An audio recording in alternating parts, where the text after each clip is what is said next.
What was your big break as an actor? Do you think it was The Walking Dead? Was the big one? Yeah, I mean, You were fucking great in that. oh, thanks. You played Shit, such a Joe. good creep.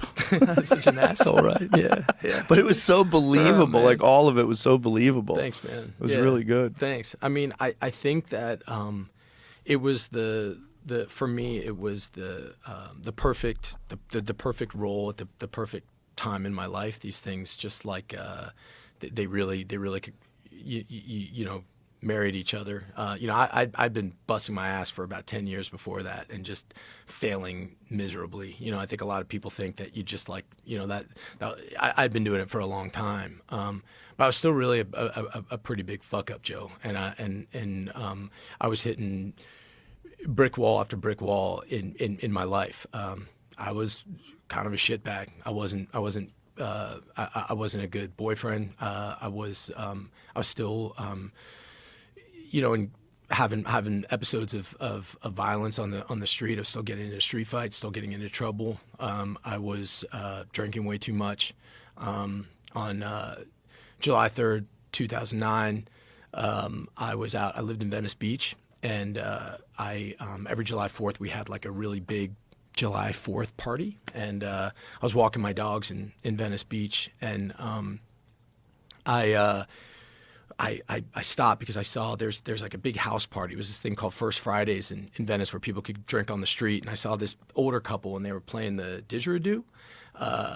You know the didgeridoos? Okay, so they were playing Boy, that's pretty good, bro.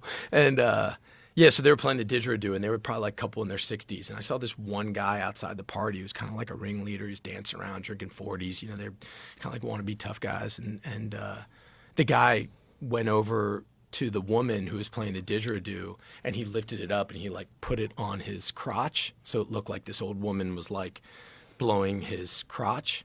And I remember just like looking at her husband, and he was just like broken. And like I saw this couple, like they had to pack their stuff up, and it was just like, and I don't know, Joe, I like there was like something about that, like I was drawn to, like I was supposed to see it that day, and I like saw red. And like right at that point, that same guy, he called my dog over. My dogs are super well trained, and I walked them. They weren't on their leash. And I had this one dog named Boss, this great pit bull, and he's like, "Oh my gosh, look at that dog." We were probably 50 yards away, and he called the dog over, and Boss went over to him. And the guy's like petting my dog and kind of like roughing up my dog a little bit, just kind of like manhandle him because he's a big pit bull, whatever it was. And I called my dog back, and the guy held on to him and didn't let him come back to me.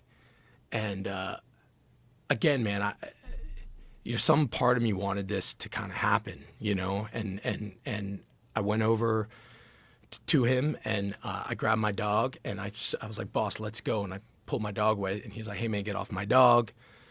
And you know, one thing kind of led to another, but I started to walk away, and him and a couple of his friends started to follow me, and he pushed me in the back, and I turned around and I hit him with the right hand, and he got knocked out standing up, and he fell down, and he cracked his head on the pavement, and his friends all kind of jumped on me. I tried to put my back against a tree and do what I could, but they started to get the better of me. Police came, and you know, long story fucking long, you know, you know, it looked like he wasn't waking up, and you know, they were taking him away. I was like sitting there handcuffed to the side. Some friends of mine came. I got them to get my dogs out of there. But, you know, I'm on the side where there's police everywhere. People are like from that party were pouring beers on my head. And I'm just kind of sitting there. And then they took me down to Pacific Division. And the guy still wasn't waking up. And, you know, I'd gotten in trouble in the past in Washington. And you know, the police were just saying like, "Hey man, like, you know, if he doesn't wake up, that's kind of that." And you know, I was handcuffed to this bench in the Pacific Division, and I remember just really having to take a piss, and you know, nobody was letting me, and you know, they were kind of giving me shit about, you know, what's going to happen if this guy doesn't wake up. And I remember sitting there on that bench that, you know, if this guy doesn't wake up and I'm going in that direction now, I knew, and it was as clear as any thought I've ever felt, that I was going to have to sort of get in touch. I was going to have to be the devil. I was going to, if I was going that route, all this acting shit, all this friends and fun, it's over.